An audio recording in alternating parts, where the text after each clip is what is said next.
Mesdames, Messieurs, bonsoir et bienvenue sur le plateau de la Grande Team. J'espère que vous vous êtes bien reposés ce week-end parce qu'on vous réserve de nouvelles très fraîches tout au long de cette semaine. On débute tout de suite avec le sommaire.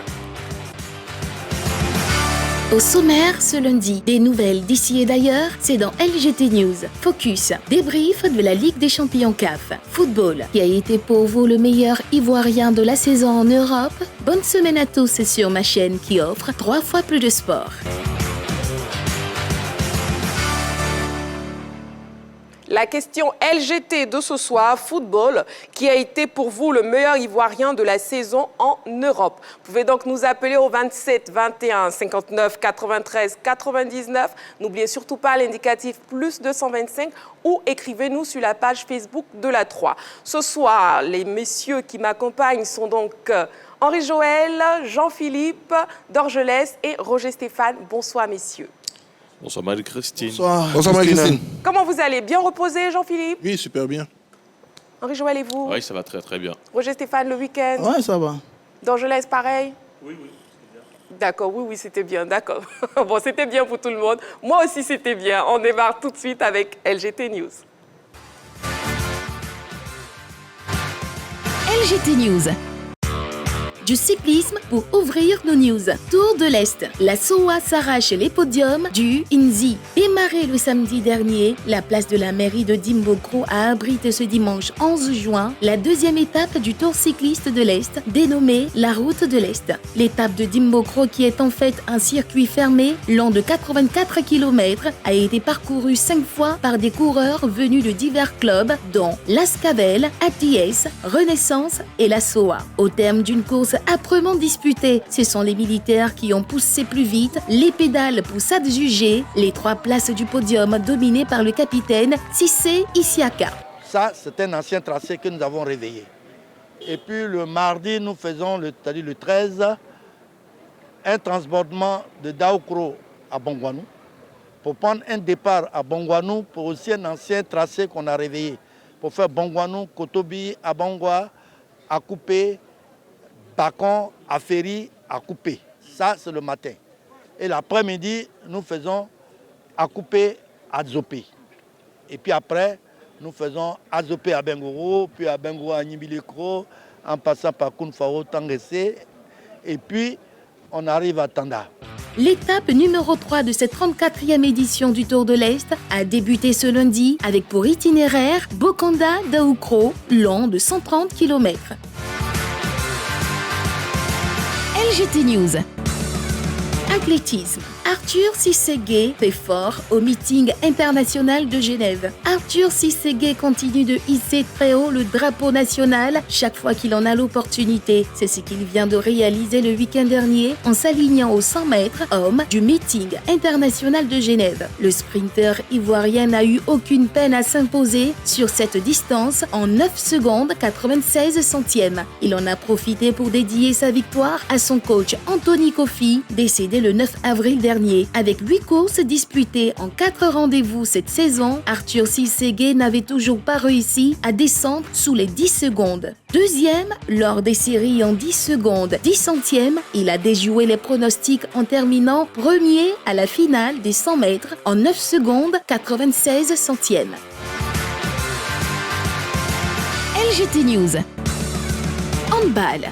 5e session de formation. 33 stagiaires renforcent leurs capacités pour l'obtention de la licence CIHF. Ils sont au total 33, dont 21 participants ivoiriens. Les entraîneurs qui prennent part à la 5e session de formation initiée par la Confédération africaine de handball pour l'obtention de la licence CIHF. La cérémonie d'ouverture de cet atelier s'est faite samedi dernier au Centre sportif et culturel et d'éthique ivoiro-coréen Alassane Ouattara, situé entre Adjamé et Cocody. C'était en présence de plusieurs membres du monde sportif, dont la directrice exécutive de la CAB, Namama Fatiga, et le président de la fédération Aboubakar Karaboué. Cette session de formation se poursuivra jusqu'au 18 juin prochain. À noter que les stagiaires issus du Cameroun, du Congo, du Togo, du Niger, du Nigeria, de l'Algérie et de l'Égypte sont évalués par l'experte tunisienne Naala Boudina.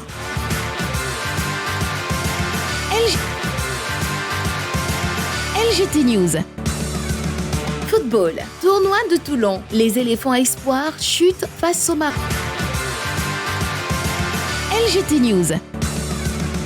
France. Wesley Fofana explique son choix pour les Bleus. Alors qu'il était espéré du côté des éléphants, Wesley Fofana a donné les raisons qui l'ont poussé à opter pour l'équipe de France. C'était au cours d'une conférence diffusée par After Foot RMC. Le choix a été, on va pas dire facile, mais je suis français, la France a fait mon éducation.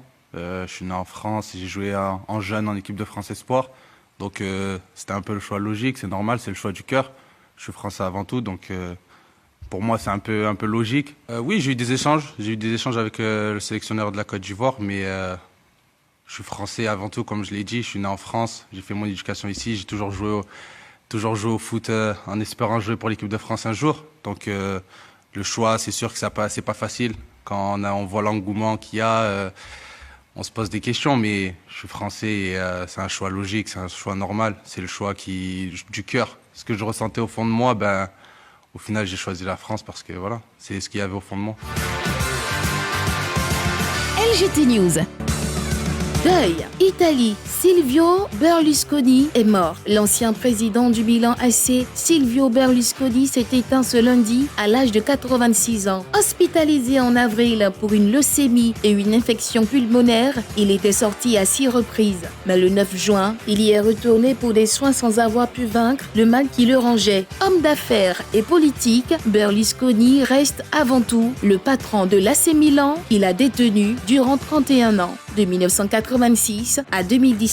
Au final, 29 trophées ont garni la vitrine du club qui en a raflé 15 en 18 ans entre 1986 et 2004. Le monde du football perd un grand homme.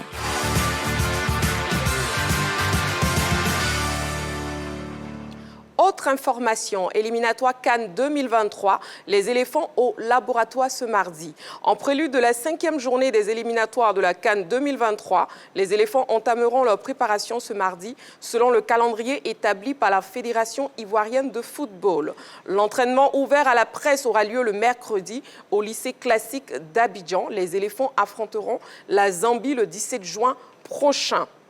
Ligue 1 de Côte d'Ivoire. L'ASEC Mimosa déclarée championne de la saison.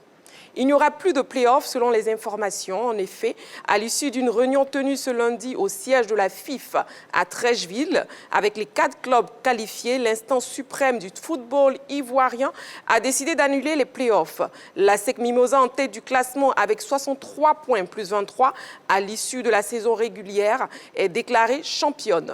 Les Mimos remportent ainsi le 29e titre de leur histoire. Nous y reviendrons.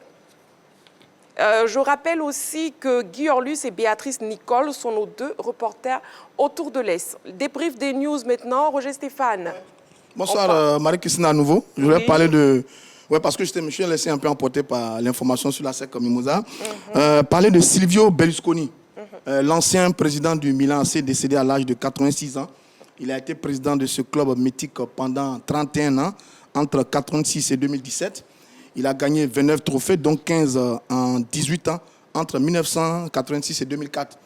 Silvio Berlusconi va rester peut-être l'un des plus grands dirigeants qui aura réussi à mettre sur pied l'une des équipes les plus redoutables à une certaine époque. Dans les années 90, le Milan AC, c'était Baresi, Maldini, Costa Curta, Albertini, Ancelotti, Donadoni, Rijkaard, Gullit, Van Basten, Boban, j'en passe. Une équipe qui était vraiment imbattable. Si ma mémoire est bonne, elle a gagné la Ligue des Champions en 1989. Elle a gagné en 1990. Elle a perdu la fameuse finale de 93 face à Marseille d'Abedi Pelé et de Basile Boli. Elle a gagné la compétition en 1994, 4-0. Je me souviens très bien de ce match-là, comme c'était hier, c'était face au Barça de Romario et Stoïkov. Elle a perdu la finale de 95 avec un but de Kluivert face à l'Ajax d'Aspendams. C'est vous dire qu'à une certaine époque, le Milan était injouable. Et c'était grâce à Silvio Berlusconi. C'était un très, très grand dirigeant. Il y avait également en 2005, avec une autre génération qui n'était pas mal, hein, celle des Nesta, des Gattuso, des Stam, etc. Crespo. Voilà, Crespo, etc. Donc vraiment, Silvio Berlusconi, oui, c'était un homme fort, très, très fort en tant que dirigeant. homme politique également de Oui. premier plan Oui. du côté de l'Italie, qui aimait la vie, qui aimait les femmes. Vraiment, c'est un monument qui part. Il faut lui rendre hommage. Il aura servi le football italien, le football mondial. Moi, il m'a donné beaucoup de plaisir, de joie à regarder cette équipe du Milan AC dans les années 90. Je garde ce souvenir de lui. Il me fait penser à un autre grand dirigeant, mais qui lui est ivoirien, c'est Simpli de Messé Zinsou, un peu dans le même style, l'ancien dirigeant de l'Africa Sport d'Abidjan, qui malheureusement, depuis qu'il a laissé l'Africa, l'équipe est en difficulté. Deux grosses, vraiment, personnalités. Bravo à Berlusconi, bravo pour tout ce qu'il a fait pour nous, les supporters du Milan AC, et qui aimons bien cette équipe italienne. D'accord. Dorgelès, vous rebondissez sur la même information. Oui, dommage parce qu'il s'est retiré après 5 Ligues des Champions. En 2016, il y a un consortium chinois qui a récupéré le club. Ensuite, je pense qu'en 2018, il allait chercher l'équipe de Monza, aujourd'hui qui a titillé même la Serie A. C'est pour dire qu'il n'est pas resté loin pendant...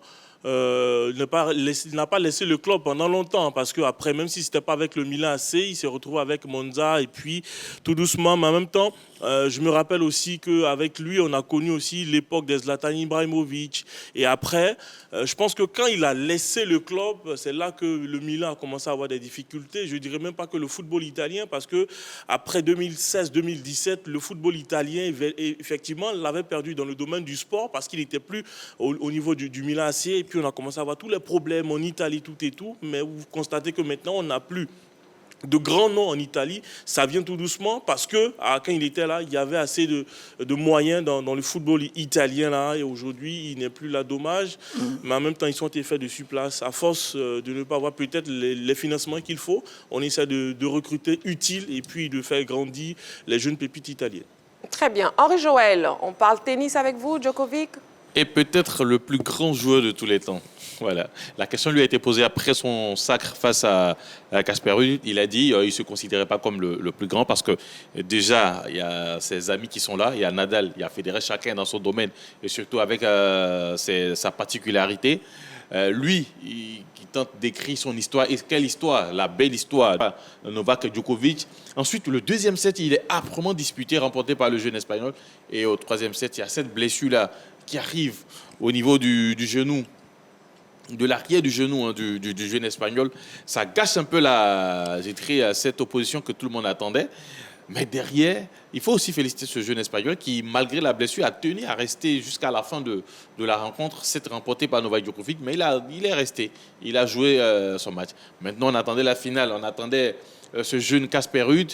On se disait que peut-être... parce que là, on parle de la nouvelle génération au niveau du tennis. Il en fait partie, Casper Ruud, tout comme Holger Rune, tout comme Alcaraz. Donc, on se disait peut-être après la blessure d'Alcaraz, on aura un autre jeune qui va tenter de titiller Novak Djokovic. Que non, parce que là, il a dominé entièrement cette finale. 3-7 est toujours bon pour le service. Et surtout, là, il vient de remporter le 23e Grand Chelem. Et on voit, dans sa manière de jouer, on voit qu'il est capable même de gagner 2 autres titres de Grand Chelem. Ça montre qu'il a aujourd'hui le champ libre pour devenir le plus grand joueur de tennis de tous les temps. Donc, on attendra de voir ce que ça va donner dans les années à venir. Mais pour l'instant, malgré tous ces faits-là, voilà. Moi, c'est vrai que je ne suis pas un fan de Djokovic, mais je reconnais que le monsieur, il est énorme. D'accord, que le lièvre court vite. On ne peut que le respecter. Hein. Félicitations à Djokovic. Jean-Philippe, le tournoi de Toulon est votre affaire ce soir. Oui, je vais parler du tournoi de Maurice Révélo de Toulon. Avec la défaite des éléphants de Côte d'Ivoire, des éléphantos U23 face à leurs homologues marocains, je pense que ça commence à en faire un tout petit peu trop. Les Marocains se sont donc vengés des Ivoiriens qui les avaient, je ne vais pas dire n'honorent pas les couleurs ivoiriennes, puisqu'après un match nul face au Panama, on a concédé la défaite face à cette équipe du Maroc. On doit jouer demain sous le coup de 12h GMT face au Japon. Il va falloir rapidement relever la tête pour ne pas se faire sortir prématurément de cette compétition. Et on espère tout simplement que nos représentants vont avoir plus je vais dire, pas de chance, mais vont faire preuve de beaucoup plus de lucidité face au but adverse, parce que depuis l'entame de la compétition, c'est un seul but inscrit sur penalty, l'œuvre de Datro, et après plus rien. Ça veut dire qu'on a un gros souci de finition là-bas au niveau de la division offensive, donc il va falloir se réveiller. Très bien.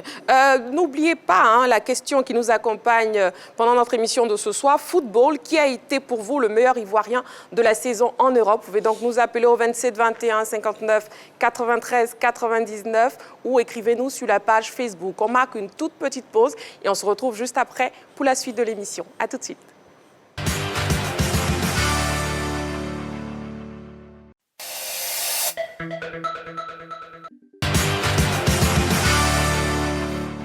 Nous sommes en direct sur la 3, la chaîne qui vous offre 3 fois plus, mais surtout 3 fois plus de sport. Et il est temps de passer au focus.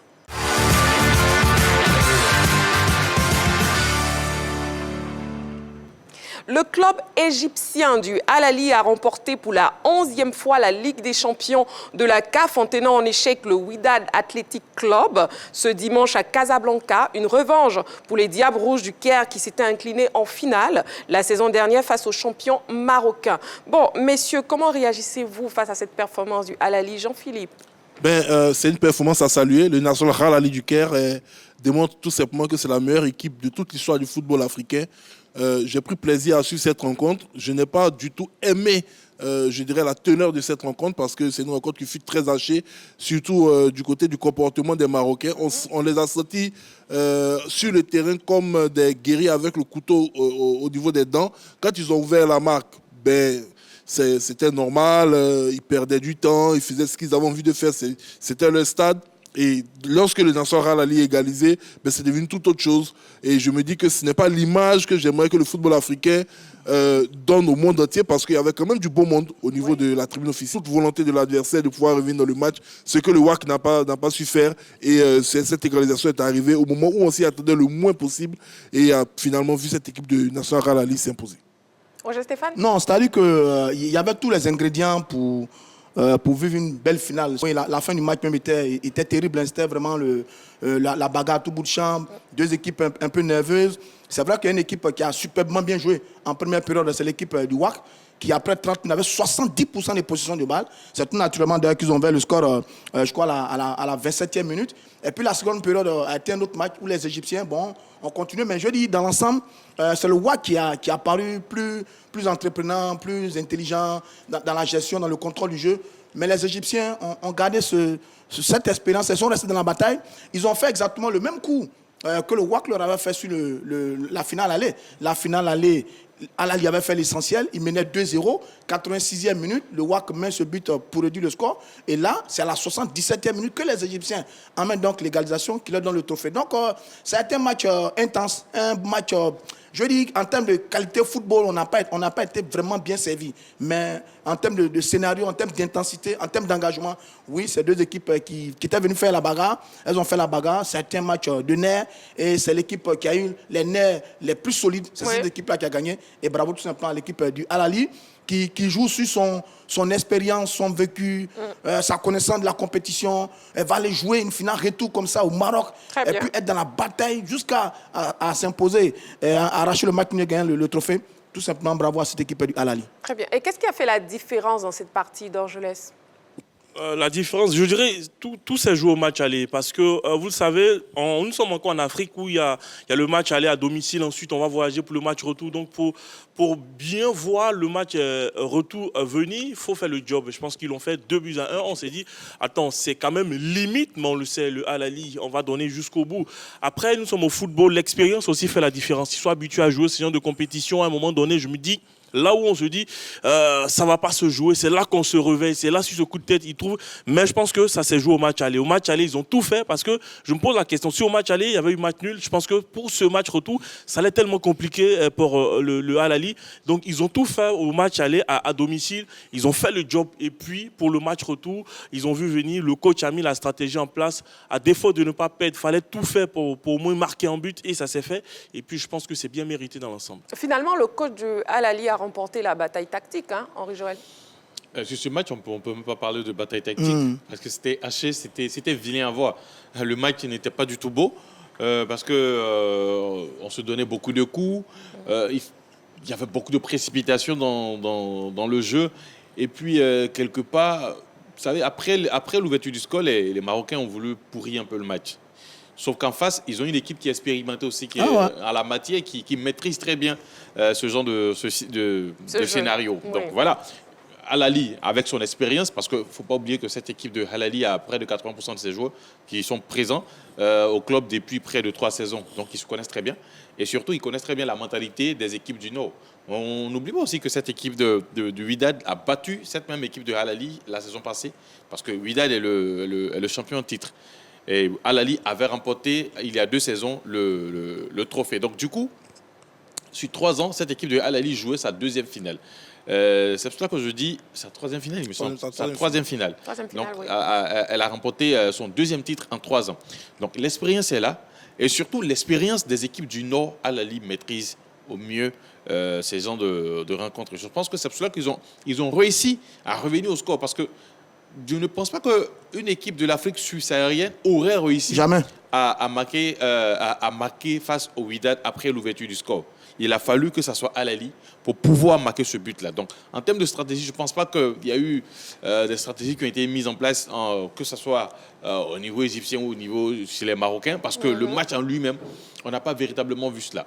On a vu des équipes qui avaient envie de gagner, mais qui n'ont pas véritablement posé le ballon, qui n'ont pas joué comme elles ont l'habitude de jouer, et surtout qui sont précipités. Heureusement pour Al Ahly sur un coup de pied arrêté, parce que les deux buts, ce ne sont pas des attaques placées, c'était sur des coups de pied arrêtés, deux coups francs.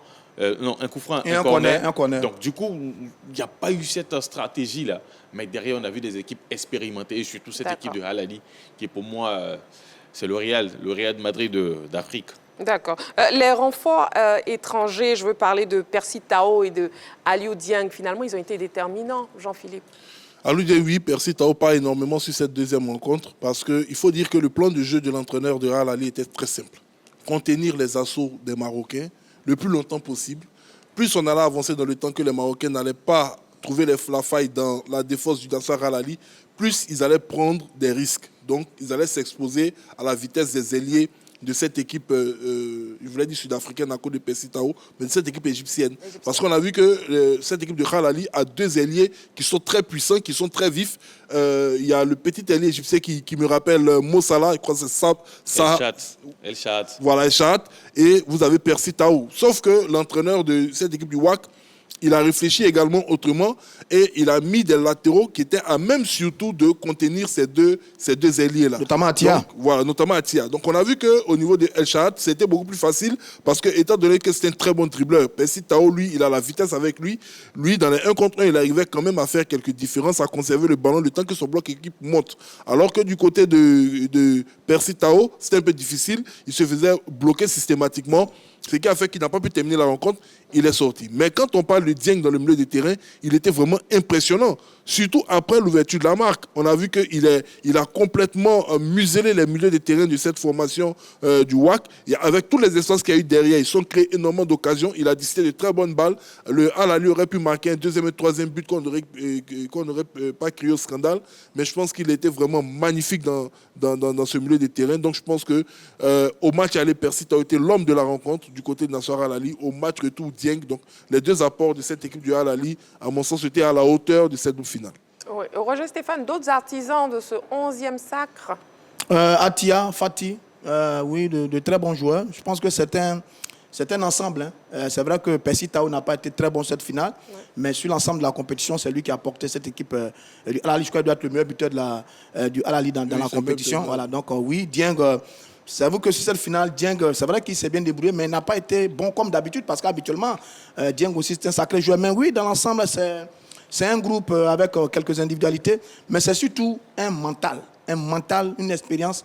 Aller jouer un tel match au Maroc, il faut être Al Ahly pour réussir ça. En jouant là parfaitement raison quand il dit qu'aucune équipe sud-saharienne ne pouvait réaliser cet exploit-là après avoir encaissé ce but-là. Mais c'est ça, le Al Ahly, c'est un 11e sacre. J'ai l'habitude de dire que le Al Ahly, c'est un club européen qui est en Afrique. C'est le meilleur club du continent africain depuis de nombreuses années, un peu à l'image de ce football du nord du continent. Et qu'est-ce qui explique cette domination? Mais bon, les moyens. Ils ont des grands moyens. Ils ont des très très grands moyens. Leur budget annuel se chiffre en plusieurs milliards. 40 milliards de francs CFA. Il y a pas beaucoup c'est le club le plus riche du continent. Ils ont un meilleur effectif. Les meilleurs joueurs égyptiens jouent au Al Ahly. Des joueurs arrêtent des carrières professionnelles en Europe pour venir jouer au Al Ahly, comme Percy Tao qui jouait en Espagne. Oui. C'est une équipe structurée avec des supporters qui sont tout le temps mobilisés derrière le club. Oui, le Al Ahly, c'est vraiment le top des tops sur le continent africain. C'est une équipe qui est régulière, qui est constante, qui est toujours là, qui a le championnat égyptien, qui a cette Ligue des Champions. Oui. Le Al Ahly, il n'y en a pas beaucoup sur le continent, il n'y en a même pas un deuxième. Hein. C'est la seule équipe. Maintenant, si vous regardez les cas qu'il y a, c'est ce qu'on n'arrête pas de dire depuis de nombreuses années. Sur le quart de finale, vous avez 6 clubs de l'Afrique du Nord en quart de finale. Il n'y a que Semba et Mamelodi Sundowns. En demi-finale, il n'y a que Sundowns et peu 3 équipes. Donc, ils dominent le football sur le continent européen parce que c'est des clubs africains. Parce que c'est des clubs très, très riches. Donc, voilà un peu le secret du Al Ahly. Mais vraiment, bravo à cette équipe qui... C'est numéro 1 sur le continent, il n'y a pas photo, il n'y a rien à dire, c'est le Al Ahly, c'est le Al Ahly. Et pour revenir à cette finale retour, est-ce qu'on peut parler, messieurs, de l'arbitrage d'Orgelès? J'ai rien à dire sur l'arbitrage, on va prendre ça comme ça parce si. que... oui, si, donc, 7 cartons, 7 cartons, 7 oui, mais cartons. après année, je me rappelle la saison dernière, on a fait même le match ensemble où on élimine le tout-puissant Mazembe. Mais année après année, on a l'impression que rien ne bouge. Dans un moment donné, bon, j'ai pas envie de parler de l'arbitrage. Je trouve que tout s'est bien passé parce qu'à chaque fois qu'on le dit, ça ne change pas. Non, ça dit que le match était tellement tendu que l'arbitre a eu du boulot. Il a eu énormément de boulot pour maîtriser les 22 acteurs par moment. Je crois qu'il a donné 7 cartons jaunes. Il aurait même pu en placer un rouge. Bon, il ne l'a pas fait pour ne pas gâcher la fête, je ne sais pas trop. Mais il a énormément souffert. Heureusement que c'est un arbitre chevronné, sinon ça aurait été la catastrophe. Je l'ai vu à la bagarre face à des Marocains. Après, c'est des Égyptiens. Le match a été tellement tendu que, bon, cet arbitre-là, je pense que c'est un match qu'il n'a pas envie de revivre encore. C'était terrible, terrible. Mais bon, on le savait, la grande rivalité entre le Maroc et l'Égypte, la grande rivalité entre le Al Ahly et cette équipe du WAC, c'est connu. Il y a un troisième client aussi qui est l'Espérance de Tunis. Bon, ces matchs ont toujours été comme ça, mais je dis, l'arbitre, il s'est débrouillé comme il a pu. Je ne sais pas s'il y a beaucoup d'arbitres qui auraient pu tenir sur ce qu'on a vu par rapport à ce qu'ont montré les Marocains et les Égyptiens. Mais dans tous les cas, ça c'est une finale. C'est le charme de cette finale-là. L'intensité a fait que l'arbitre a énormément souffert quand même sur ce match-là. Oui, beaucoup souffert. Il a souffert, oui. Découvrons le parcours du Al Ahly en Ligue des Champions cette saison. Alors, tout qualificatif, Al Ahly contre l'US Monastir 1-0, 3-0. Ensuite, l'équipe se qualifie pour la phase de poule. Déjà, en phase de poule, en aller-retour face à Coton Sport en aller, c'est 3-0 et 4-0. Al Ahly contre Al Hilal, Al Ahly perd au match aller 0-1 et bat l'équipe de Al Hilal 3-0 au retour. Al Ahly se fait est tenu en échec par l'équipe de Mamelodi Sundowns 2-2, mais les Sud-Africains s'imposent 5-2 au match aller. En quart de finale, c'est le Raja de Casablanca qui va tomber en 2-0 à l'aller et 0-0 au retour. En demi-finale, c'est l'équipe de l'Espérance de Tunis qui va pas pouvoir se réveiller face à cette équipe de Al Ahly. 3-0 et 1-0 en finale. Le Wydad en aller-retour, c'est 2-1 en Égypte et 1-1 au match retour. Bilan 14 matchs, 13 victoires, 3 nuls, 2 défaites, 27 buts inscrits, 10 encaissés. Meilleur buteur, Mahmoud Karaba, Percy Tao 5 buts, Mahmoud Karaba c'est 6 buts, Percy Tao et puis Hussein El Shahat 4 buts. 4 buts.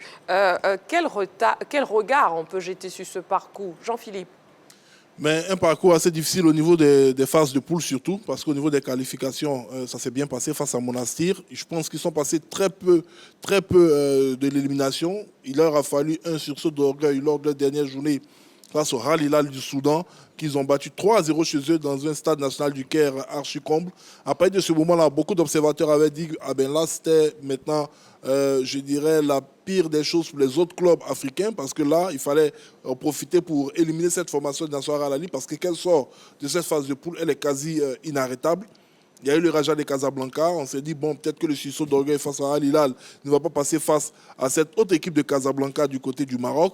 Le Al Ahly a fait le boulot 2-0-0-0, comme Henri Joël a eu à relater les différents scores. Face à l'Espérance de Tunis, dans un stade de Radès qui était suspendu au niveau de l'affluence, au niveau des supporters. Ils ont fait le boulot également. Ils ont réussi à à se qualifier pour la finale. Et on a pu assister à cette double finale-là avec une victoire finale. Donc je pense que cette équipe du Al-Ahly s'est réveillée au meilleur des moments. C'est vrai que ça n'a pas été facile parce que depuis le départ de Pitso Mosimane qui avait réussi à faire venir Percy Tao du côté de cette équipe, elle se cherchait une certaine stabilité. Elle a fini par la retrouver cette année et on verra ce que ça va donner pour la suite des événements. Très bien. Henri Joël, assez rapidement. Je pense que ce début de championnat difficile est dû aussi à la Coupe du Monde des clubs auquel l'équipe a pris part.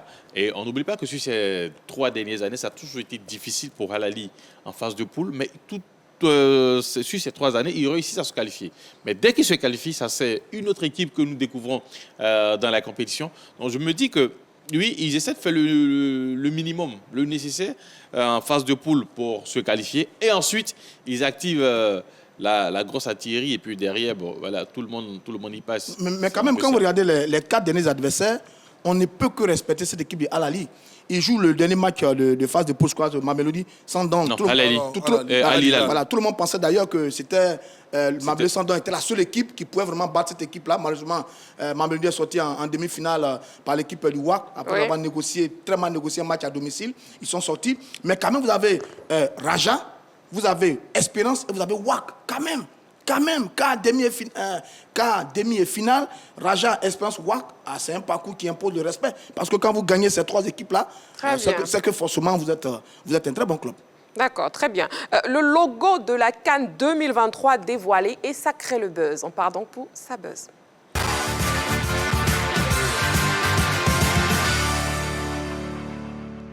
C'est désormais officiel, oui, le logo de la prochaine Coupe d'Afrique des Nations a été dévoilé par la CAF vendredi dernier. Plus de précisions avec cette vidéo préparée par la rédaction.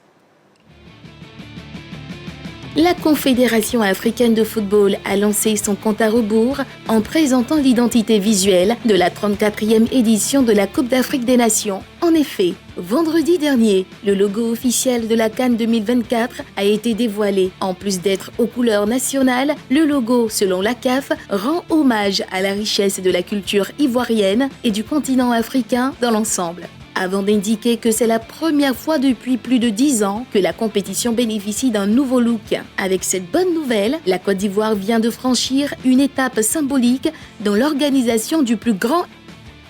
Alors, messieurs, on peut dire que finalement, c'est clair maintenant, c'est acté, la Côte d'Ivoire habitera la prochaine CAN. Oui, évidemment. Il faut savoir que le protocole l'accord cadre a été déjà signé avec la Confédération africaine de football. Donc, c'est nous qui allons organiser la compétition. Il faut savoir que les stades doivent être livrés 6 mois avant le début de la compétition. Donc, ce sera forcément dans ce mois de juin, fin juin. On va être situé véritablement sur les différents stades. Et puis, il y a ce logo-là qui sort. Oui, j'ai vu que la CAF et le COCAN ont voulu raconter la belle histoire, la force, l'unité de l'Afrique à travers le football, mais aussi la richesse et la diversité culturelle ivoirienne. Donc, c'est tout un symbole qu'il y a dans le logo de la CAN. Et puis, le dernier élément, c'est que c'est la première fois que depuis 10 ans, la première fois depuis 10 ans que la compétition bénéficie d'un nouveau look. C'est tout dit quand même. Ça doit marquer un tournant pour nous, de savoir que 10 ans après, c'est maintenant qu'on a nettoyé un peu le logo de la compétition. Maintenant, à nous de la réussir, parce qu'après, il y aura les enjeux de la mobilisation, les enjeux de l'organisation, les enjeux sportifs, etc., etc. On a les moyens. La preuve est là avec ce logo. Maintenant, on va continuer de travailler pour réaliser l'une des plus belles CAN, vraiment l'une des plus belles CAN jamais vécues sur le continent africain. Oui, Jean-Philippe. Ce qu'il faut retenir de ce logo-là, c'est un logo qui marque quand même une grande confiance en la Côte d'Ivoire. C'est vrai que c'est un logo CAF, ça il faut le dire clairement. Ce n'est pas un logo issu du COCAN ou de la Fédération ivoirienne de football, c'est un logo CAF. C'est la CAF qui fait le logo de sa compétition en intégrant des éléments significatifs du pays qui va l'accueillir. Oui. Quelle est la différence entre ce logo et le logo ancien? Le logo ancien, il s'essaie juste d'enlever le nom et de remettre un nouveau nom. Et on a vu l'instabilité dans laquelle cette compétition s'est organisée sur ces 10 dernières années. Des reports, des annulations, des pays, des désistements, ainsi de suite. Alors que là, où certains observateurs essayaient de faire croire que la Côte d'Ivoire n'allait pas être prête, alors que nous, on a toujours dit le pays sera prêt, 6 mois avant, je le dis, si la Confédération africaine de football ne faisait pas confiance entièrement au gouvernement de la Côte d'Ivoire, au peuple de Côte d'Ivoire d'organiser cette belle fête, ce nouveau logo-là ne serait pas sorti. C'est clair. Ils seraient restés sur un ancien et ils auraient peut-être fait un basculement en cas de problème. Mais ils l'ont toujours dit dans leur communication. On a confiance en la Côte d'Ivoire. On sait que la Côte d'Ivoire sera prête. Et aujourd'hui, avec les dernières images que nous avons des différentes infrastructures qui ont été bâties pour cette compétition, on s'est dit que finalement, le 30 juin, on va passer ce cap-là. On va avoir ce quitus véritable après l'accord cadre et on va véritablement se lancer de plein pied dans la compétition. Mais les infrastructures, justement, on en parle. Hein. Est-ce qu'on a une nette idée de l'avancée des travaux d'Orgelès? Je pense que jusqu'en fin juin, début juillet, on sera un peu situé sur les terrains. On a vu San Pedro, le ministre, étant en déplacement. Je pense que l'ONS va communiquer là-dessus. Mais je pense que tout est bien parti, parce que même on avait même des informations nous disant au niveau du stade Félix Houphouët-Boigny à partir d'un certain moment que la circulation était bloquée. Tout ça pour que les travaux avancent. Je pense qu'on sera prêt pour cette CAN, on l'a dit, la CAN de l'hospitalité au niveau des infrastructures. Je pense que pour l'instant, tout est en train de se mettre en place et nous serons situés vraiment, comme ils l'ont dit, 6 mois avant la compétition et on aura les informations. Très bien. Henri Joël? Je pense qu'on va réussir. On va réussir parce que bon, depuis longtemps, je suis très très optimiste quant à la réussite de l'événement. Au niveau de l'organisation, on va réussir. On va bien accueillir les gens ici parce que bon, c'est ce qu'on s'est fait. Hein. La Côte d'Ivoire, c'est un pays très très hospitalier. Voilà, donc on va réussir. Maintenant, peut-être le gros enjeu pour nous les Ivoiriens, ça sera sur le volet sportif. Alors, comment ça va se passer? Là, maintenant, peut-être on va regarder vers Jean-Louis Gasset et ses amis pour voir comment ça va se passer. Mais je sais que, vous savez, la Côte d'Ivoire est un pays de défis et cet événement-là, forcément, on va le réussir et voilà, donner une très très belle fête à tous ceux qui vont effectuer les déplacements du côté de la Côte d'Ivoire. C'est-à-dire que sur les infrastructures, bon, c'est connu, hein, et BMP est quasiment prêt depuis longtemps. Boaké est prêt, on y joue. Yamsoukro est prêt, on y joue déjà. Il reste... Abidjan? Ah oui, je pense que le Félix Houphouët-Boigny, voilà. Il y a une dérogation spéciale. Le Félicia, c'est lui qui traîne un peu les pas. Le stade Félix Houphouët-Boigny traîne un peu les pas. San Pedro avance très bien. Korogo, la prochaine sortie des éléphants au plan local, on m'a dit que ça va se jouer à Korogo. Non, mais pour l'instant, je pense que c'était prévu pour la période de juin. Mais je pense que... Oui, mais parce qu'il n'en a pas le match. Mais la prochaine sortie des éléphants, ce sera au stade de Korogo. Donc lui également, il avance bien. Peut-être le stade Félix Houphouët-Boigny, ici à Abidjan. Mais dans l'ensemble, je pense que tout va très très bien. On a de très beaux stades. Les pelouses sont magnifiques, notamment la pelouse de Boaké. Les pelouses de Boaké sont très belles. Ouais. Quelqu'un m'a dit que la pelouse de BMP est un bijou, donc on attend de voir ce que ça va donner. On voit quelques stades à donc oui, ça avance bien, de très beaux stades, bien colorés. Maintenant, après, il va falloir les remplir pendant la compétition. Je n'en doute pas un seul instant, parce que la plupart des pays qui viendront participer à cette compétition ont énormément de ressortissants en Côte d'Ivoire. Vous vous imaginez un match Ghana-Burkina Faso, un match Niger, je dis n'importe quoi. Sénégal, Côte d'Ivoire. Ouais. Ça va être magnifique. Donc oui, pourquoi Sénégal, Côte d'Ivoire? Pourquoi pas eux? Pourquoi pas eux? Je cite nos frères de l'Afrique de l'Ouest. Bref, messieurs. Comment cette canne-là? Oulala, cette canne-là, oulala. Voilà, en tout cas, on souhaite que cette CAN soit la meilleure CAN organisée. On marque une petite pause et on se retrouve tout juste après pour l'actu. À tout de suite.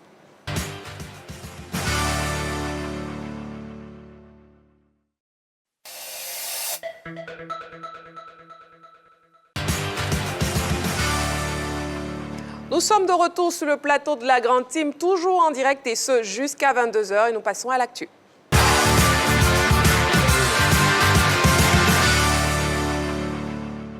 Le sujet de l'actu football qui a été pour vous le meilleur joueur ivoirien de la saison en Europe. Les footballeurs professionnels ivoiriens ont connu des fortunes diverses dans les championnats européens. La fin de la saison rime avec bilan collectif et individuel. Suivons cette vidéo préparée par la rédaction et on en parle juste après. Le téléphone est ouvert. Qui a été pour vous le meilleur joueur ivoirien de la saison en Europe? Le 27 21 59 93 99 27 21 59 93 99 ou écrivez-nous sur la page Facebook de la 3. Messieurs, la question est posée. Jean-Philippe. Bon, je vais essayer de combiner un certain nombre de facteurs pour pouvoir donner une réponse assez rapide. D'accord. Déjà, comme l'élément l'a si bien dit, il y a la performance individuelle en club, il y a la performance globale en club.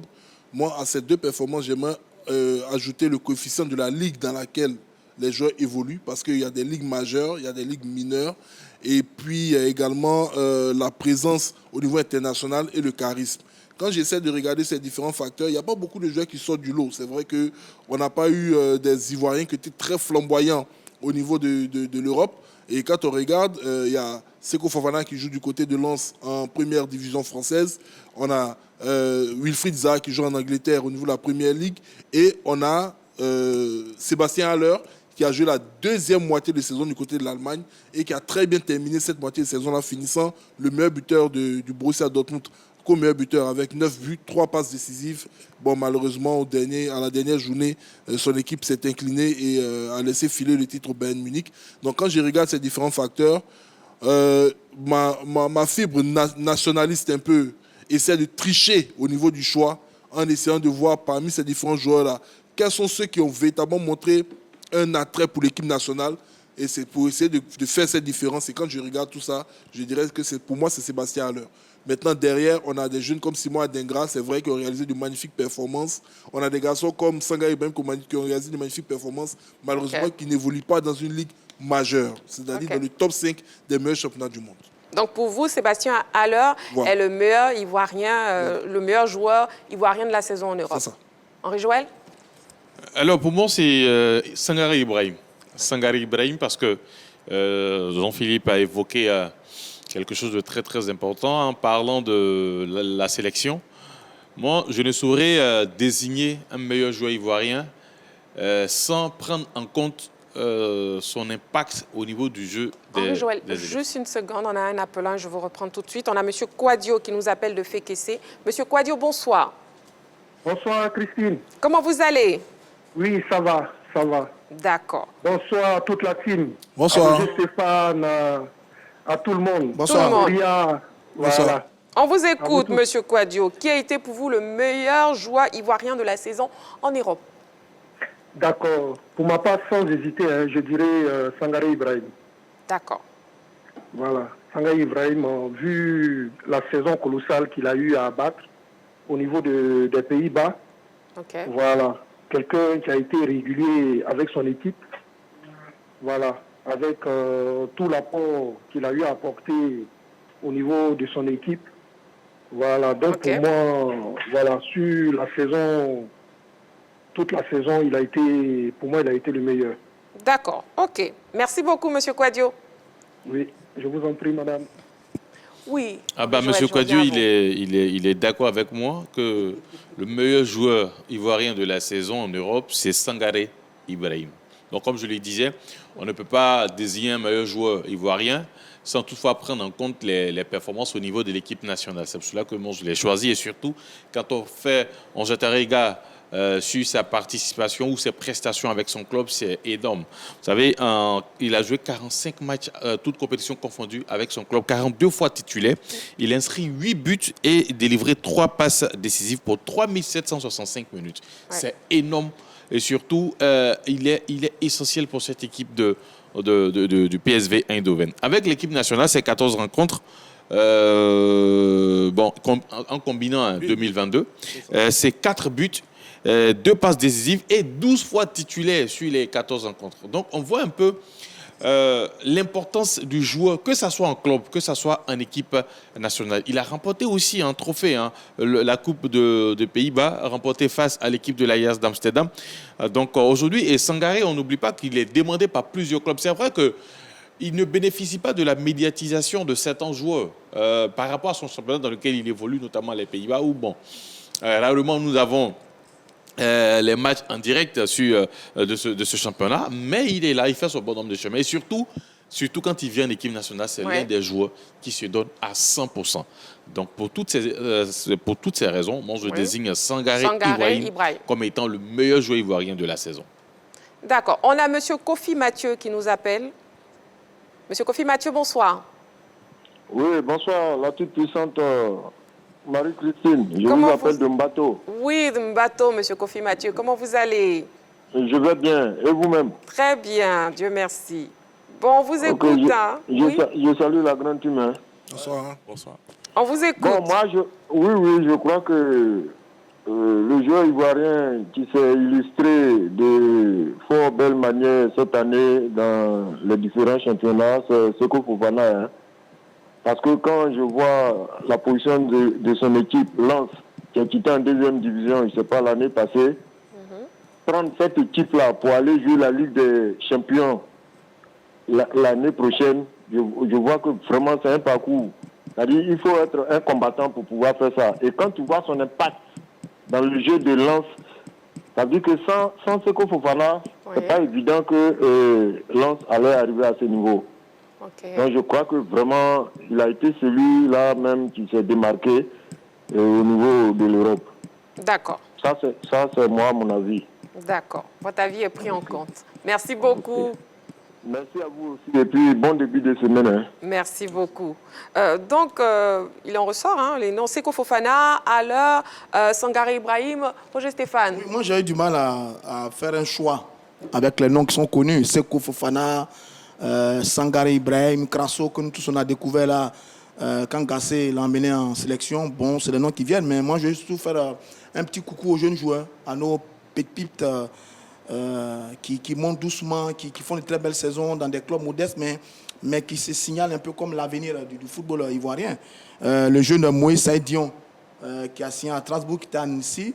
Annecy, je crois, a été relégué, mais il a fait une superbe saison. Hein. Il a marqué 15 buts en 36 matchs en Ligue 2. Et en Coupe de France, c'est 5 matchs et 5 buts. Je veux dire, c'est pas mal pour ce petit garçon. Je dis ça parce que je vais l'associer un peu à Adengra, à Konaté Karim, à Amad Diallo, tous ces petits garçons-là qui, dans l'ombre des monuments que sont Haller, Seko, Sangaré et autres, ces garçons-là sont en train de construire progressivement leur carrière. C'est très bien. C'est des jeunes garçons à encourager. Souhaitons qu'à partir de ce qu'ils ont fait maintenant, ils vont atterrir dans des clubs un peu plus intéressants, dans des championnats un peu plus intéressants, pour qu'on puisse juger véritablement de leur qualité et de leur potentiel. Parce qu'ils font des belles saisons, mais malheureusement, ils sont dans des ligues inférieures où la compétition n'a pas le même niveau que, par exemple, dans le championnat d'Allemagne, d'Italie, etc., etc. Mais oui, vraiment, j'ai envie de voir ces garçons-là monter d'un cran pour voir exactement est-ce que dans quelques années, ils pourront effectivement remplacer les Seko Fofana, les Sébastien Haller, les Sangaré, etc., etc. Donc, oui, bravo à tous ces garçons. Maintenant, quand je regarde le lot, je pense qu'il y a 2 garçons qui peuvent vraiment se disputer cette palme-là.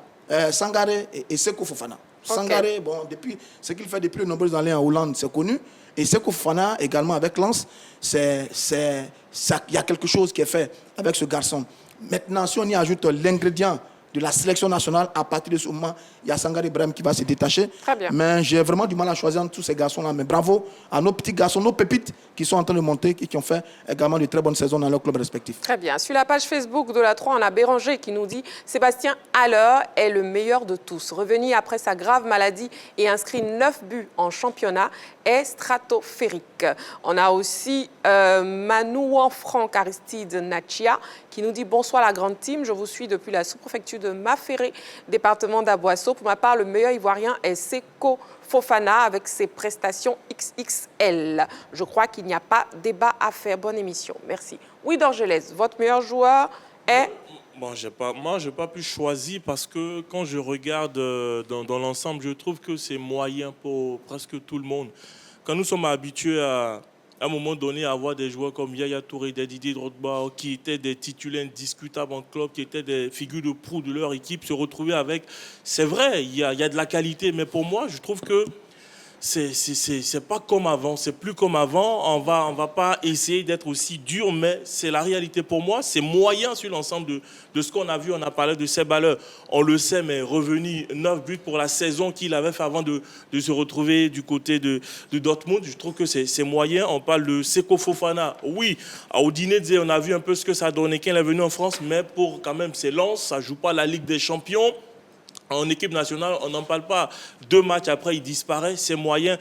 Henri Joal a parlé de Sangaré Ibrahim. Si on veut peut-être aller un peu plus loin, c'est lui qui sort peut-être sa tête de l'eau au niveau de la liste qu'on peut mettre en place. Mais je trouve aussi que c'est moyen parce que ça joue aux Pays-Bas. Il a parlé, c'est pas encore médiatisé. Et même dans son club, c'est pas lui la star, c'est pas lui la figure de proue. Comme à un moment donné, on avait des joueurs ivoiriens. Tout de suite, qui se dégageaient, qui portaient l'équipe, qui était à plus de 20 buts, 25 par saison. C'est différent donc dans l'ensemble.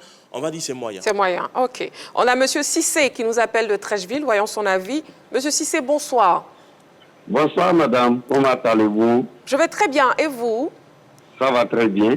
D'accord, ok. Donc on vous écoute, Monsieur Cissé. Qui a été pour vous le meilleur joueur ivoirien de la saison en Europe? Le meilleur joueur ivoirien de la saison, pour moi, c'est Sangaré.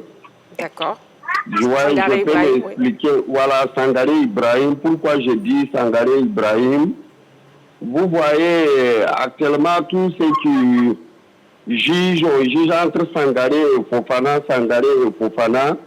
Mais moi, mon amour que j'ai avec l'équipe nationale de Côte d'Ivoire, ça ne me permet pas de dire que c'est Fofana qui est le meilleur joueur, puisque au moment où on a besoin de Fofana, Fofana on ne le voit pas. Donc moi, je dis que c'est Sangaré qui est le meilleur, parce que Sangaré est toujours présent au moment où on a besoin de lui. Et quand il vient, il joue pour son pays. Voilà moi pourquoi j'ai dit que c'est Sangaré qui est le meilleur joueur. Et excusez-moi une minute, j'ai pris pour Sangaré cette saison qu'il trouvait un meilleur, plus grand club européen pour quitter les choses. Sinon Sangaré, pour moi, c'est le meilleur joueur de la saison. Devant Fofana, en tout cas, je préfère Sangaré. D'accord. Voilà. Merci beaucoup, Monsieur Cissé. Merci beaucoup. Bon, Dorgelès l'a dit, quand on a connu la période des joueurs comme Didier Drogba, Yaya Touré, Boubacar Sanogo, Doumbia Seydou et même Wilfried Bony, est-ce qu'on peut être dessus finalement des performances des buteurs? Moi, je ne suis pas dessus. Moi, j'estime qu'il faut mettre chaque élément dans son contexte. Il faut faire avec le temps. C'est ce que le temps nous offre aujourd'hui et il faut accepter ce que ce temps-là nous offre. Parce que toujours à comparer avec ceux qui étaient là, il y a eu des grands noms. Au niveau de l'équipe nationale, il y a eu de très très grands noms. Mais quand on regarde la génération qui a fait vibrer toute une nation en 2015, ces grands noms étaient très peu dans l'équipe. Donc, pour moi, ce n'est pas ça le plus important. Pour moi, le plus important aujourd'hui, et Roger l'a dit, c'est que chaque fois la Côte d'Ivoire va produire des joueurs, des bons joueurs. Si on est dans un moment où nos joueurs peut-être n'ont pas, je dirais, la cote au niveau des top clubs européens, je le disais même tantôt lors d'un débat en dehors du plateau avec des amis qui se plaignaient pratiquement la même chose que Dorgelès. Je leur demandais dans les 5 meilleurs clubs du monde aujourd'hui, qui peut me citer le nom des joueurs africains qui sont titulaires? Moi, je City, il n'y avait pas d'Africains titulaires. Voilà. Quand on regarde la finale de la Champions League européenne, le seul Africain titulaire de part et d'autre, c'était Onana, le gardien camerounais de l'Inter de Milan. Alors qu'auparavant, on avait beaucoup de joueurs africains qui étaient titulaires. On va au Real, on va à Paris Saint-Germain, c'est Achraf Hakimi. Bon, donc, tu as Mané, on n'est pas, tu as Salah, Mané n'est pas titulaire. Mané n'est pas titulaire, j'ai dit le top 5 européen. Mané n'est pas titulaire au Bayern Munich. Et Liverpool n'est pas dans le top 5 européen aujourd'hui. Donc, je sais ce que je dis. Voilà, je n'ai pas parlé des top 10, des top 20 grands clubs. J'ai dit le top 5 européen. Liverpool n'est pas parmi les. Il ne faut pas parler des top 5. Je suis désolé. Ouais, sur les personnes de la saison. Laisse-le terminer, s'il vous plaît. Je suis même ouvert au débat, mais ils ne sont pas dans le top 5. Oui, donc, quand on regarde, je ne vais pas dire que c'est quelque chose de général. Je me dis qu'on est dans une sorte de transition générationnelle. Parce que Mané, Salah, ils ont plus de 30 ans. Ils sont plus sur la fin. Et derrière, il y a les jeunes qui vont venir. Et comme ça, Roger Stéphane a cité ces jeunes au niveau de la Côte d'Ivoire, mais également des jeunes au niveau des autres nations. Donc c'est sur ces jeunes-là, le Barça par exemple est en train de recruter un jeune Sénégalais de 16 ou 17 ans qui va signer pour 5 millions d'euros. Donc on a une jeune génération qui va monter en puissance et qui va se retrouver dans ces clubs. Donc moi, je ne veux pas véritablement juger sur ce qui se passe aujourd'hui. L'année prochaine, on peut avoir Sangaré Ibrahim, comme Henri l'a dit, qui a coûté par les grands clubs européens. On peut avoir Seko du côté de Liverpool ou d'un autre club. Et on a même Zaha Wilfried qui est en pleine négociation aujourd'hui avec le Paris Saint-Germain. Donc ça peut aller très vite. Les garçons de la qualité, ils ont eu une saison. Il y a eu beaucoup d'éléments, la Coupe du Monde au milieu. Il n'y a pas eu beaucoup de mouvements suite à la Covid et autres. Très bien. Mais ça n'enlève absolument rien dans le talent. D'accord. Roger Stéphane, oui. Oui, ça veut dire que quand même, il parle des Africains. Il y a encore du beau monde. Mohamed Salah est toujours un très bon joueur. Riyad Mahrez est toujours un très bon joueur. Il fait des superbes entrées avec l'équipe de Manchester City. Osimhen est au top avec Naples, etc. Donc il y a encore de la qualité. C'est au niveau des Ivoiriens qu'on a perdu un peu de ce type de joueurs. Parce que sur le groupe qu'on a en ce moment, on en a 2 qui évoluent dans 2 grands clubs. Vous avez Kessé au Barça et vous avez Sébastien Haller à Dortmund. Haller, il est titulaire, c'est bien, il revient bien. Kessé, il ne joue pas beaucoup, il n'est pas titulaire. C'est les 2 là qu'on a. Mais en dehors de ces 2 là, On n'a pas un Ivoirien qui est dans un club mythique en Europe. On n'en a pas aujourd'hui. C'est pour ça que Sangaré Ibrahim, par exemple, c'est un formidable joueur. Mais Sangaré Ibrahim, qu'est-ce que ça peut donner à Chelsea? Parce qu'il joue au PSV Eindhoven. Qu'est-ce que ça peut donner à Chelsea? Sangaré Ibrahim, qu'est-ce que ça peut donner d'une équipe comme Liverpool? Seko Fofana, il est roi depuis du côté de Lens. C'est très bien. Mais Seko, qu'est-ce que ça peut donner au Real de Madrid? Et pourtant, à une certaine époque, on avait ça. On avait Yaya qui était un maître. Barça, City, Drogba, on n'en parle pas. Bonnie Wilfried du côté de Swansea City, Kolo Touré à Arsenal. Comment il s'appelle le défenseur, son nom va venir, Zokora Didier dans son club. On avait ces joueurs-là. On avait ces joueurs-là qui étaient premiers de classe dans les meilleurs clubs. Et ça, quand l'équipe des éléphants se présentait, eh bien, on faisait peur. Mais maintenant, on n'a plus trop ça. On n'a plus trop ça. Et d'ailleurs, j'ajoute que si vous prenez la Première Ligue, qui est le meilleur championnat au monde. Vous avez combien d'Ivoiriens en Première Ligue aujourd'hui? Je vais regarder un peu la liste. Là. Ils ne sont plus beaucoup. Vous avez Serge Aurier et Willy qui sont à Nottingham Forest. À Forest, vous avez Cornet et vous avez Fofana Datro qui ne joue même pas à Chelsea. Mais après, vous n'en avez plus. Donc ça veut dire... Zaha à Crystal Palace, qui a d'ailleurs fait 15 ans là-bas, il fait aussi du surplace. Donc quand vous regardez ça, on se dit qu'on a de très bons joueurs. On a de très bons joueurs, mais est-ce qu'ils ont le niveau pour aller dans les meilleurs clubs européens et être premiers de classe? C'est ce qu'on n'a pas en ce moment. Mais on a des garçons qui sont intéressants. C'est intéressant. Si on colle tout ça, ça peut donner quelque chose. Très bien. Mais si on doit avancer, le public sportif ivoirien s'est prononcé sur la question LGT. Les avis sont très partagés. On écoute. Vu le nombre de matchs disputés, ses actions individuelles qu'il apporte à son équipe, collectivement comme individuellement, c'est un milieu de terrain vraiment qui peut beaucoup apporter à une équipe, surtout compte tenu de sa saison avec son équipe Lens en Ligue 1 cette année. Vu la difficulté qu'ils ont créée au Paris Saint-Germain dans le championnat français, on s'est dit que si Lens avait un deuxième Seko Fofana, vraiment le championnat allait se jouer à la dernière journée. Vu sa belle saison réalisée à Anderlecht, il a fait de belles réalisations. Malgré son jeune âge, il a prouvé beaucoup. Vu les nombres de buts, les nombres de passes, tout ce qu'il a fait avec Anderlecht a été vraiment fantastique. Donc pour moi, le meilleur joueur a été, comme on l'appelle, Amad Diallo. Le meilleur joueur ivoirien évoluant en Europe est Franck Kessié. Vu la saison faite avec le Barça et le but réalisé contre le Real de Madrid, je pense que c'est le meilleur joueur.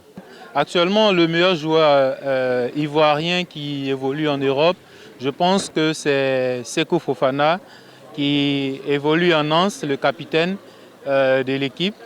Voilà, vu ses prouesses en fonction de ses nombres de buts et tout, je pense que c'est vraiment ce dernier qui est le plus qualifié. Nous vous permettons à présent de revoir les news de ce soir dans LGT News. LGT News. Du cyclisme pour ouvrir nos news.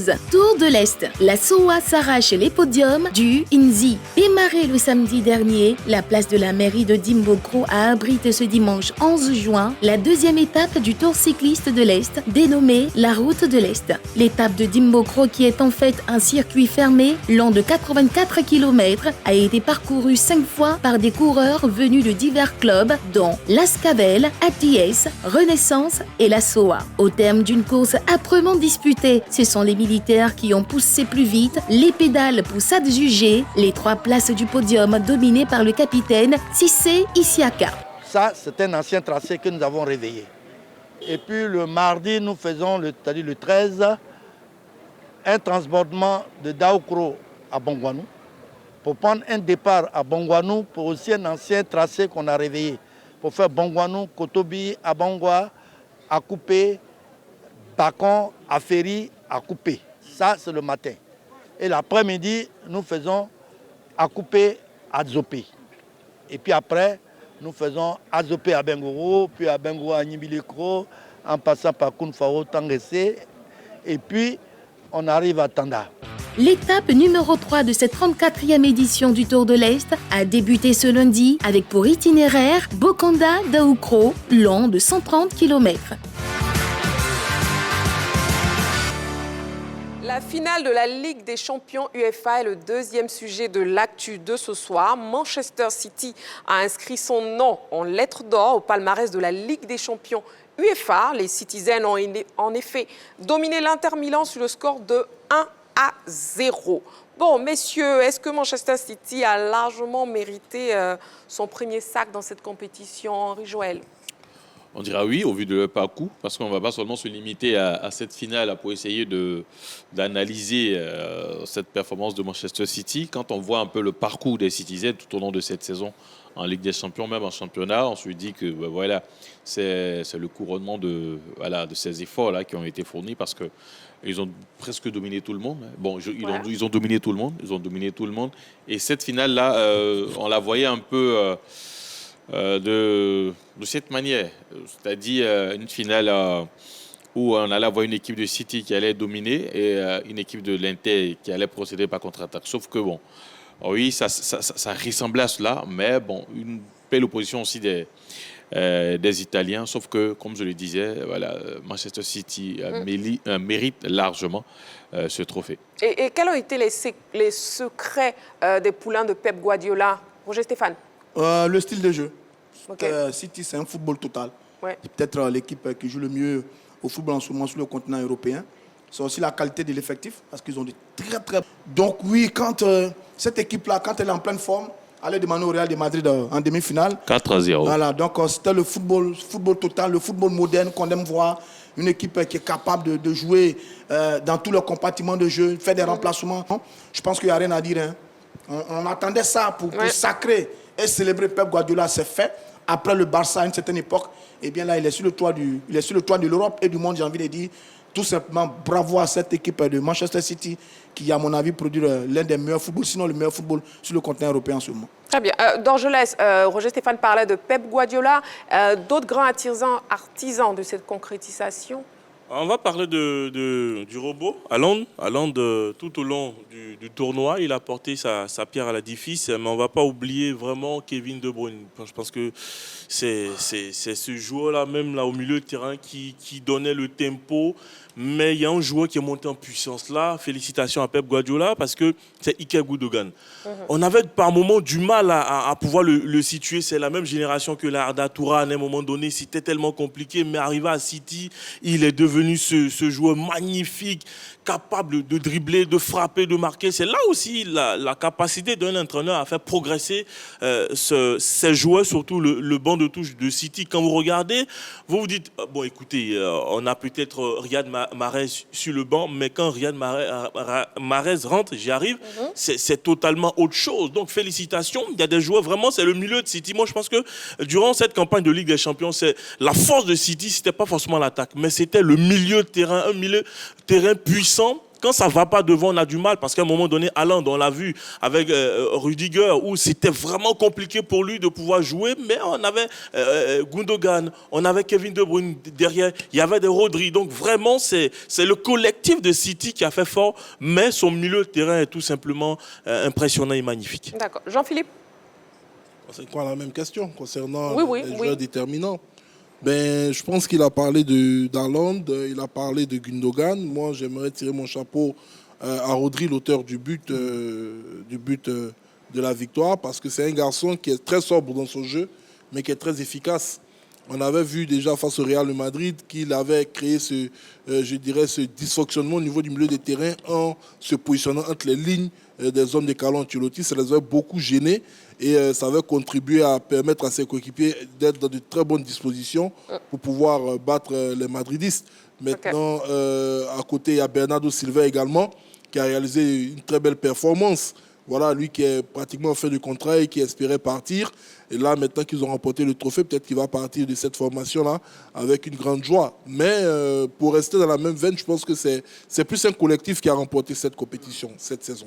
C'est vraiment un collectif parce qu'ils ont su faire les sacrifices qu'il fallait, les uns pour les autres, pour y parvenir. Et c'était le petit secret que le Real gardait. Je pense que c'est ce secret-là que Guardiola a inculqué à ses garçons. Faire les sacrifices les uns pour les autres, courir les uns pour les autres. Et puis, à la fin, voilà, le trophée est arrivé. Guardiola même s'est permis de lancer un défi à toute l'Europe en titillant un peu le Real, en leur disant qu'il y a 13 Champions League maintenant qui nous séparent. et qu'on devait faire très attention. Mais bon, là, il arrive, mais pour être plus sérieux, il a dit à ses joueurs qu'ils ne voudraient pas être comme les entraîneurs qui remportent Champions League et la saison qui suit, leurs équipes ne sont pas les plus performantes. Il veut pouvoir enchaîner avec cette formation. Donc, c'est une première indication parce que beaucoup de personnes se disaient qu'à l'issue de cette victoire, il allait essayer de prendre un break, comme ce fut le cas du côté de Barcelone. Mais là, je pense qu'il a encore envie de gagner avec cette équipe. Il veut encore s'installer dans la durée avec elle. Donc, on le verra sûrement l'année prochaine sur bonne touche. Très bien. Guardiola, justement, regardons un peu ce tableau qui nous montre le parcours de Pep Guardiola en Ligue des Champions ces 10 dernières années. Saison 2013-2014, demi-finale avec le Bayern de Munich, trois demi-finales même avec le Bayern de Munich entre 2013 et 2016. Ensuite, huitième de finale en 2016-2017 avec Manchester City. Quart de finale avec les Citizens en 2018. Quart de finale, deux fois quart de finale, trois quarts même avec les Citizens entre 2017 et 2020. Finale en 2021, perdu face à l'équipe de Chelsea. Demi-finale en 2022. Perdu face au Real. Perdu face au Real. Et puis vainqueur en 2023 face à l'équipe de l'Inter de Milan. Voyons à présent aussi le gain empoché cette saison par City avec ses nouveaux titres sur le plan local et continental. Alors, Manchester City va toucher 343 millions d'euros, soit 224 milliards 665 millions de francs CFA pour avoir remporté la Premier League, la FA Cup, la Ligue des Champions. Alors, Premier League, c'est 210 millions d'euros. Ce qui fait 137 milliards 550 millions de francs CFA. FA Cup, c'est 5 millions d'euros, soit 3 milliards 275 millions de francs CFA. Et puis la Ligue des Champions a remporté 128 millions d'euros, c'est-à-dire 83 milliards 840 millions de francs CFA. Ça montre clairement que la Première Ligue est au-dessus de toutes les compétitions en Europe. Effectivement, oui. Oui, c'était ça, c'est ce que je voulais dire. Tu comprends pourquoi au niveau de la Première Ligue, il y a plus de matchs, plus d'intensité. C'est là-bas que les droits de télé sont plus élevés parce qu'à la fin, il y a beaucoup à gagner. Donc, il va recruter encore. Oui, il va le faire. Il va blinder. On a aussi les clubs italiens, hein, messieurs. Cette année, les clubs italiens n'étaient vraiment pas à la fête. 3 finales disputées et 3 défaites. On voit en infographie. Quel commentaire? Oui, mais ils reviennent à la lumière quand même. Ils reviennent au premier plan. Hein. Ce qui n'était pas arrivé il y a très longtemps parce que ces dernières années, c'était les clubs anglais, les clubs espagnols et puis à un moment aussi les deux géants allemands. Mais là, les clubs italiens reviennent au premier plan. C'est vrai qu'ils ont perdu 3 finales, les 3 finales européennes. Ils les ont perdues, mais c'est un bon retour parce que quand même, il faut savoir que dans les années 80 et 90, les clubs italiens étaient redoutables. Je parlais tout à l'heure du Milan AC de Silvio Berlusconi. Il y avait également la Juventus de Turin de la famille Agnelli, sans oublier l'Inter de Milan. Dans les années 90, il n'y avait que ces clubs-là. De la famille Moretti. Voilà, de la famille, oui, c'est bien ça, qui dominait donc le football. Moretti. C'est bon, Roger Stéphane. Le football européen. Et donc, oui, elles sont de retour. C'est très bien, ces équipes-là, italiennes. Cette année, il y a eu des efforts de recrutement. On a amélioré la qualité de l'effectif. Les résultats sont là. On espère que la saison qui vient également, les clubs italiens seront encore au rendez-vous. La famille? Je ne sais plus. Le président s'appelait Massimo Moratti. Bon, messieurs, c'est la fin de la grande team de ce soir. Merci beaucoup, messieurs. Henri Joël, Jean-Philippe d'Angeles et Roger Stéphane. Roger Stéphane, retenez bien, c'est la famille Moretti. Pour l'Inter Milan, c'est bien ça. D'accord. Je retiens Agnelli pour la Juventus de Turin. Merci beaucoup, Chevaux. On se retrouve demain en direct 20h30, toujours sur la 3. D'ici là, prenez soin de vous et n'oubliez pas, faites toujours du sport.